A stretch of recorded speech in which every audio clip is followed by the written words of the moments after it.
So, back in September of 2017, about 3.5, 4 months ago, I purchased the iPad Pro 12.9 edition and fell in love immediately. I absolutely loved it, and shortly thereafter did a quick review of it and comparison between the iPad Pro and the Mobile Studio Pro.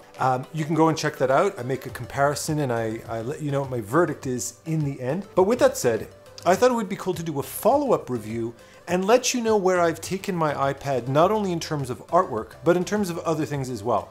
Just to mention this ahead of time, this is primarily an art, digital painting concept art channel. So if you're looking for a review for the iPad in general, you probably want to look elsewhere. But if you're more of an artist looking for this for artistic purposes, then stick around.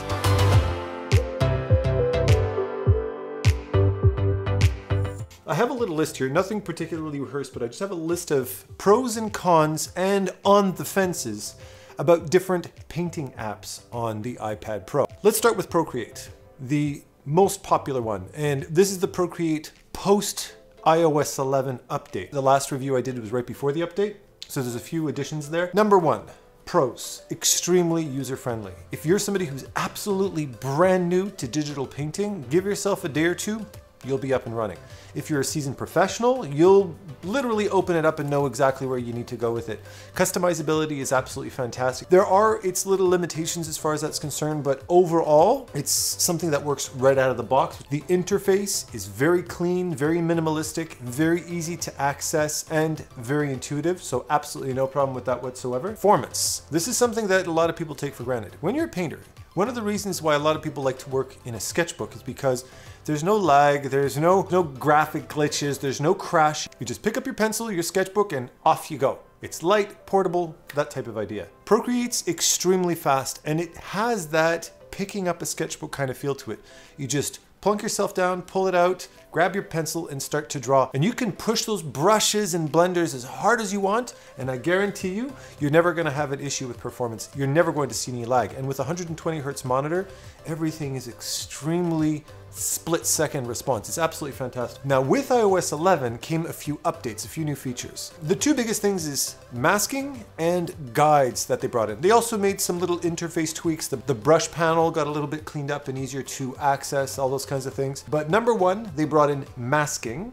When that update came out, I was very excited. I was like, oh, masking. I thought they meant clip masking. So it's a bit of a letdown for that. I'm sure it's something they're going to implement into Procreate moving forward, but it would have been nice if they included that with the update. They also integrated a new perspective guide, which I've tried out all different types of guides on all different types of apps on Lazy Nizumi and, and PaintStorm and all these different apps and stuff like that.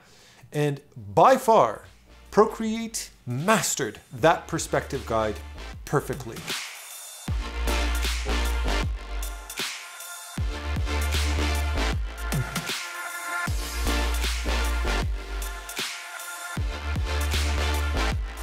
It is intuitive, it is almost psychic how it knows exactly which line, which part of the guide you want to access. Setting up is it extremely fast and responsive. Mwah, magnifique. iOS 11 also came with the ability to grab files directly off of from your cloud server and just drop them straight into Procreate. Works most of the time, not always. I have run into a few issues where some of my old paintings that I wanted to finish up on Procreate weren't compatible or didn't work for some reason. In most part, it works great, but there were a few little glitches. Now, cons. Number one, they're still missing clip masking. That's definitely a big con for me because it's something that I use on a regular basis. A very important one, and that is brushes. As far as digital painting is concerned, your brush is your main tool. And in Procreate, to date, it's finicky. That little brush curve thing you've got to tweak to get that pressure sensitivity dialed in perfectly is annoying.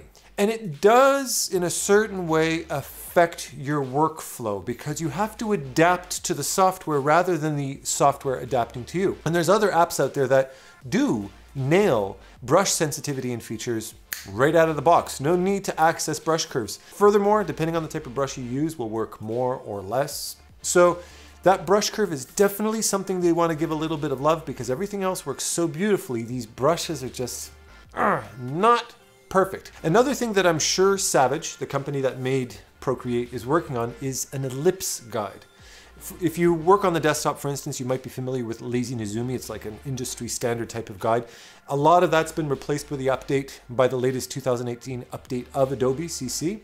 But knowing Savage, when they do implement an ellipse guide into it, it's going to work beautifully, but it's not there yet. There's other apps on the iPad that do have it. It's not a non-existent feature for the iPad. So it would be cool if they can release that in future updates, but it's by no means a deal breaker. How do I feel about Procreate? I think that it's a must-have app for the iPad. Go and buy it. It is probably the cheapest and best performing app I've ever known, so you can't go wrong with it.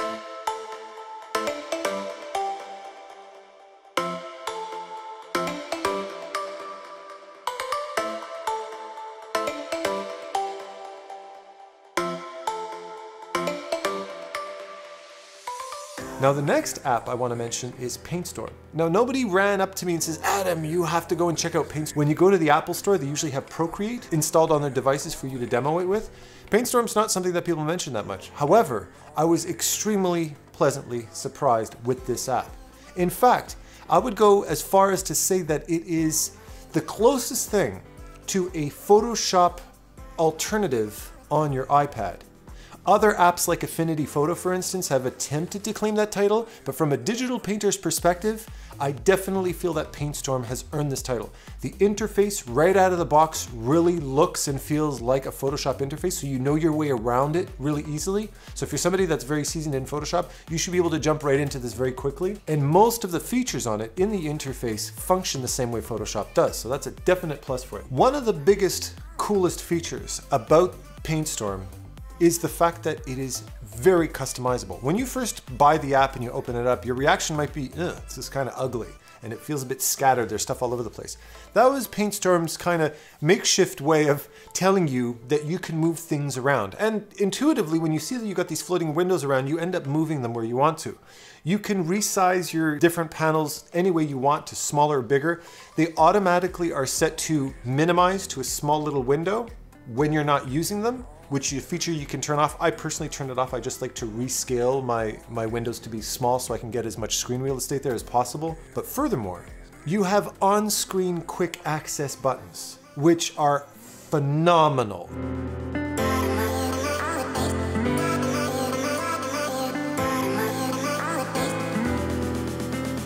You can rescale them, you can move them anywhere on the page that you want. You can select out of hundreds of different quick access shortcuts to add buttons to your screen and move them around exactly where you want. So depending on how you're working, you can just take it and move it. So if you're holding it like this, your thumb is in exactly the right place.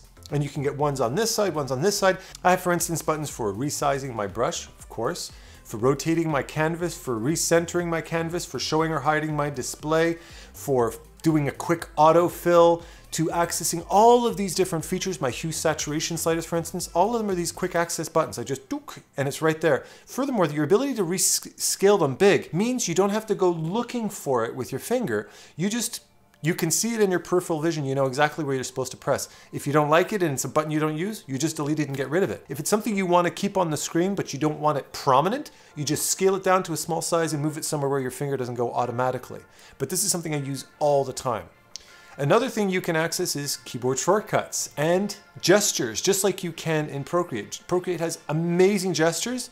PaintStorm has amazing gestures too, and you can customize them the way you want to. Furthermore, in that same menu where you access your quick access buttons, you'll also see in that same window all of your keyboard shortcuts, which are also customizable. So if you have a keyboard, there you go. Another huge plus about PaintStorm is their brushes.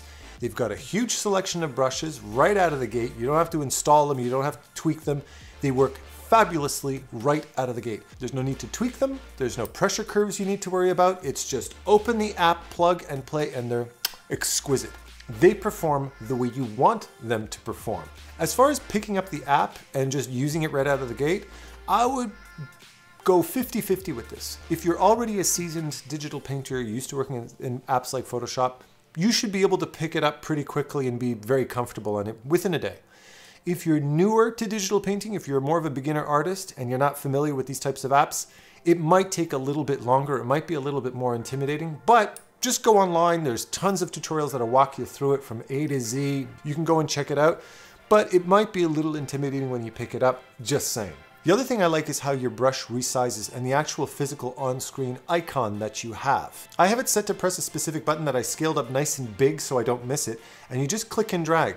And that cursor rescales exactly where your brush is so you can dial in that exact measurement and you have an on-screen example of what that actual brush size is gonna be, which is super, super awesome. It would be really ideal if there was a constant visible cursor on screen like Photoshop. None of the apps that I've played with have that feature yet. So it would be cool if that could be there. I think that's something that all of these apps could use, but it's definitely better than Procreate. Now, as far as cons are concerned, one of the little Achilles heels about PaintStorm is that it wasn't really optimized the way PaintStorm was. So in most part it functions great, but if you get a little over ambitious with your brush side, it can cause a lot of lag. It can even crash sometimes if you go completely nuts with it. You can push the CPU and RAM on your iPad well beyond its capacities, so do be aware of this. As far as the interface is concerned, if you're a bit of a neat freak and you don't like too much clutter, there are ways around it. You can reduce your on-screen buttons, you can show and hide your interface as far as that's concerned, but it doesn't have that pristine, clean, open real estate feel that Procreate has. So it's a little bit more tweaking to have a cleaner looking interface. If you're a neat freak, that might be a bit of an issue for you.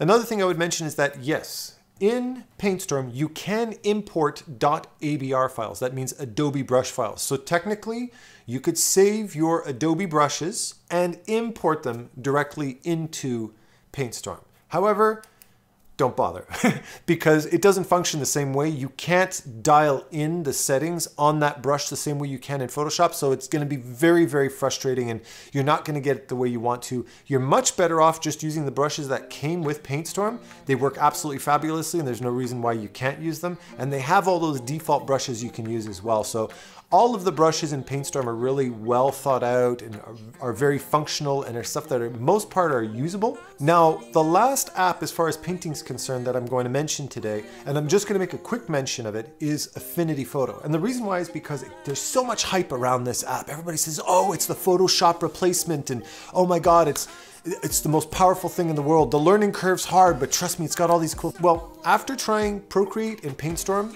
when I jumped on Affinity Photo, it took me about an hour to go, this is not for me. The brush resize, opacity buttons are located right at the base where it's a really awkward place. You don't have those customizable on-screen buttons. Your menus force you to open and close. Open a menu, go close it. Open a menu, close it. Open a menu, close it. Drove me nuts. The brushes are very lackluster. I wasn't at all impressed with them and I don't like the menu. Everything's flip, flip, flip. Everything requires like multiple clicks just to get to what you're looking for. And when you're working in something like PaintStorm or Procreate where it's just instant access, it's a no-brainer. So do I find it's the Photoshop replacement app? Maybe for photographers. I haven't actually tried it for photography, but for digital painters, save your money. It's one of the most expensive apps. You're more than set with PaintStorm and Procreate. There's also things like Clip Studio and all these different apps you can try out. They're all amazing. Affinity Photo really, in my opinion, isn't designed for digital painters, so pass. Baby, we're safe and sound. You got me waiting, I'm on fire. Now, since I've had my iPad, I've also had a chance to use it with other apps, not just painting apps. So I'm going to mention some of them because they're very practical and they're very powerful. So it's definitely something worth checking out. One of them that I really like is Notability. That's actually what I'm using right now for my notes. Very cool, very powerful, not too expensive. I get a lot of use out of it. In fact, it's probably one of the apps I use the most when I'm not drawing. The next one is for video edit. If you're somebody who likes to edit on the fly, then I strongly recommend Luma Touch. It is a powerhouse for what you get. For what you're paying for, you're getting a real powerhouse app. And I would honestly consider it a Final Cut Pro or even a Premiere alternative. If you don't have access to these Adobe apps or to Final Cut, this is a really valuable alternative as far as that's concerned. I really, really like it, and it's dirt cheap in comparison. You're not paying hundreds of dollars for it. So I definitely strongly recommend that. And another thing, if you actually like to record video on your iPad or your iPhone, there's Filmic Pro, which I had a chance to work with. And I've had a chance to record some pretty decent video on it, all things considered. It was an iPhone and an iPad. It wasn't a high quality camera as far as that's concerned, but pretty good. So I definitely recommend that as well.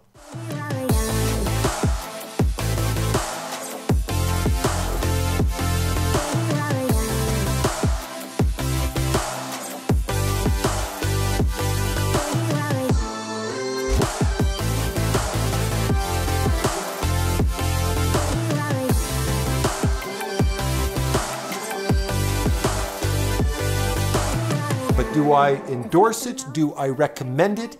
1,000 times yes. I think it's an absolutely balling machine. It's got amazing apps that go far beyond painting, but as a digital painter, it is a powerhouse. And I much prefer that over any current Wacom product, but I definitely love Wacom and I'm behind them 100% as long as they make some consumer-friendly choices moving forward. I definitely recommend this over the Mobile Studio Pro at the moment. So, thank you very much for sticking with me through this follow-up review. Hopefully you enjoyed today's review. Remember to like and subscribe if you want to see more stuff like this, product reviews, art talks, tutorials, and much more. And of course, my private online art mentorship. If you're an artist yourself, you can go and check that out below. And happy painting, everybody. Take care.